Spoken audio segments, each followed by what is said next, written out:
Birth সার্টিফিকেটে নাম সংশোধনের ক্ষেত্রে নতুন গাইডলাইন স্বাস্থ্য ভবনের। এবার থেকে আর ইচ্ছে মতো নাম সংশোধন করা যাবে না। বিভিন্ন জেলা থেকে নাম সংশোধনের অনিয়মের অভিযোগের পর এই গাইডলাইন সিএমওএইচ, ডিএম এবং কলকাতা পুরসভার কমিশনারকে চিঠি দিয়েছে স্বাস্থ্য দপ্তর। সেই চিঠি রেখেছি আপনাদের সামনে, যেখানে একটি নতুন গাইডলাইন করে দিয়েছে স্বাস্থ্য ভবন, যেখান থেকে স্পষ্ট বলে দেওয়া হচ্ছে যে এবার থেকে বার্থ সার্টিফিকেটে আর ইচ্ছে মতো নাম সংশোধন করা যাবে না। বিভিন্ন জেলা থেকে নাম সংশোধনের অনিয়মের অভিযোগ আসার পর এই গাইডলাইন জারি করল স্বাস্থ্য ভবন। সন্দীপ সরকার বিস্তারিত বলবেন এই বিষয়ে। সন্দীপ, দেখো, ইতিমধ্যে একটি গাইডলাইন জারি করা হয়েছে রাজ্য স্বাস্থ্য দপ্তরের তরফে। সেই গাইডলাইনে রাজ্য স্বাস্থ্য দপ্তরের তরফ থেকে বলা হয়েছে যে এবার থেকে নাম সংশোধনের ক্ষেত্রে এবং যদি নতুন করে বার্থ সার্টিফিকেটে কিছু পরিবর্তন করতে হয় তাহলে নতুন গাইডলাইন মেনে তা করতে হবে। প্রয়োজন অনুসারে ইচ্ছা মতো আর নাম সংশোধন করা যাবে না। রাজ্যের বিভিন্ন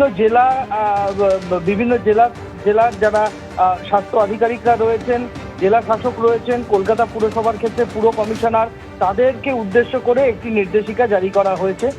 সেই গাইডলাইনে বলা হয়েছে যদি কোনো শিশুর ক্ষেত্রে কোনো নাম ছাড়াই রেজিস্টারে তথ্য দেওয়া হয় এবং তারপরে যদি কেউ সেই নাম পরিবর্তন করতে চান তাহলে তার নির্দিষ্ট একটা গাইডলাইন মেনে করতে হবে। সেটা বাবা মার ডিভোর্স হয়ে গেলে সেক্ষেত্রে শিশু নাম আগে যে রেজিস্টারে যা থাকবে তার ক্ষেত্রে কোনোভাবে বদল বা সংশোধন করা যাবে না। নামের বানান যদি ভুল হয়, ক্লারিক্যাল যদি কোনো মিস্টেক হয়, রেজিস্টারে তোলার সময় যদি কোনো তথ্যগত ভুল থাকে তাহলে সুনির্দিষ্ট কিছু ডকুমেন্ট জমা দেওয়ার পরই সংশোধন করা যাবে।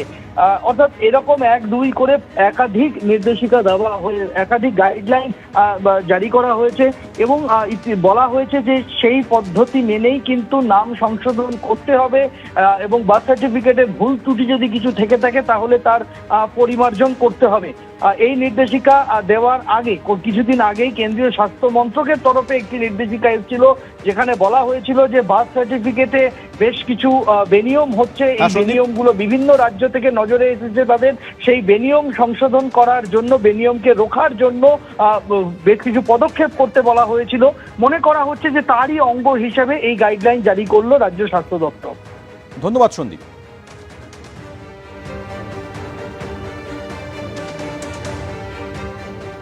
হিমাচল প্রদেশের একটি সংস্থার ওষুধ ব্যবহার করা যাবে না বলে জানালো স্বাস্থ্য দপ্তর। ওষুধ প্রস্তুতকারী সংস্থা অ্যাফি প্যারেন্টালসের ওষুধ সরকারি হাসপাতালে ব্যবহার বন্ধ করার নির্দেশ জারি করা হয়েছে রাজ্যের তরফে। এ বিষয়ে আরো বিস্তারিত কথা বলবেন আমাদের প্রতিনিধি ঝিলম করঞ্জাই রয়েছেন। ঝিলম, কি কারণে এই সিদ্ধান্ত?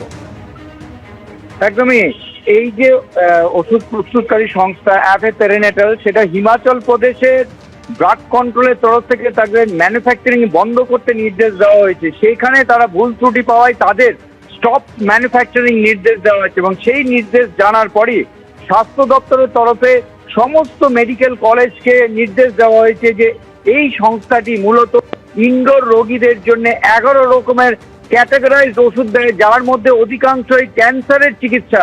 সেই কোম্পানির ওষুধ যাতে ব্যবহার না হয় এবং এই ওষুধ বিভিন্ন মেডিকেল কলেজকে লোকালি স্থানীয়ভাবে প্রকিওর করা অর্থাৎ কেনার নির্দেশ দেওয়া হয়েছে এবং কোনোভাবেই এই সংস্থার ওষুধ যেন কোনোভাবে ইনডোর রোগীদের ব্যবহার না করা হয় সেইটার নির্দেশ দেওয়া হয়েছে। ঝিলম, ধন্যবাদ।